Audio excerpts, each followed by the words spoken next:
എല്ലാവർക്കും പുതിയൊരു വീഡിയോയിലേക്ക് സ്വാഗതം. എല്ലാവർക്കും സുഖം എന്ന് വിശ്വസിക്കുന്നു. നല്ല ടേസ്റ്റി ആയിട്ടുള്ള അടിപൊളിയായിട്ടുള്ള ഒരു മാങ്ങ അച്ചാറിൻ്റെ റെസിപ്പിയാണ്. ആദ്യം തന്നെ 4 മാങ്ങ കഴുകി നന്നായിട്ട് തുടച്ച് തൊലിയോടെ തന്നെ ഞാൻ ചെറുതായിട്ട് കട്ട് ചെയ്തെടുത്തിട്ടുണ്ട്. ഇനി നമുക്കൊരു പാൻ വെച്ച് കൊടുത്തിട്ട് അതിലേക്ക് കടുകെണ്ണയാണ് ഒഴിച്ചു കൊടുക്കുന്നത്. അപ്പോൾ കടുകെണ്ണ നമ്മൾ കൊളസ്ട്രോൾ ഒന്നും വരത്തില്ലെന്നാണ് പറയുന്നത്. ഞാനിത് ഗൾഫിൽ കൊടുത്തു വിടാനായിട്ടാണ് തയ്യാറാക്കുന്നത്.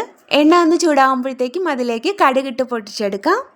ഇനി ഇതിലേക്ക് വറ്റൽമുളകും കറിവേപ്പിലയും കൂടെ ചേർത്ത് ഒന്ന് മൂത്ത് വരുമ്പോഴത്തേക്ക് നമുക്കിതിലേക്ക് വെളുത്തുള്ളി ചതച്ചത് ചേർത്ത് കൊടുക്കാം. വെളുത്തുള്ളി ചതച്ചത് ചേർത്തിട്ട് ഒന്ന് ലോ ഫ്ലെയിമിലിട്ടിട്ട് നന്നായിട്ടൊന്ന് വെളുത്തുള്ളി ഒന്ന് മൂപ്പിച്ചിട്ടെടുക്കണം. അപ്പോൾ നമുക്കിതൊന്ന് മൂപ്പിച്ചിട്ടെടുക്കാം.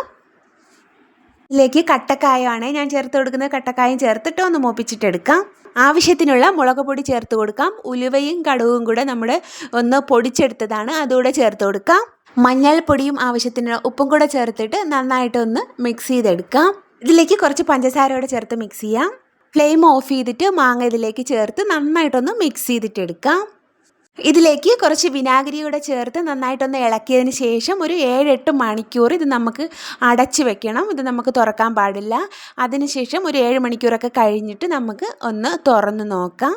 6-7 മണിക്കൂർ കഴിഞ്ഞപ്പോൾ നമ്മുടെ മാങ്ങാച്ചാർ തുറന്ന് നോക്കിയിട്ടുണ്ട്. വളരെ ടേസ്റ്റിയും അതേപോലെ നമുക്ക് കേടുകൂടാതെ നമുക്ക് മാസങ്ങളോളം നമുക്ക് ഇതേപോലെ തയ്യാറാക്കിയാൽ സൂക്ഷിച്ച് വെക്കാൻ പറ്റും. അപ്പോൾ ഇതേപോലത്തെ നല്ല വീഡിയോസ് കാണാനായിട്ട് ചാനലൊന്ന് സബ്സ്ക്രൈബ് ചെയ്ത് കൂടെ വായോ. അപ്പോൾ നമുക്കിനി അടുത്ത വീഡിയോയിലൂടെ വീണ്ടും കാണാം. Thank you.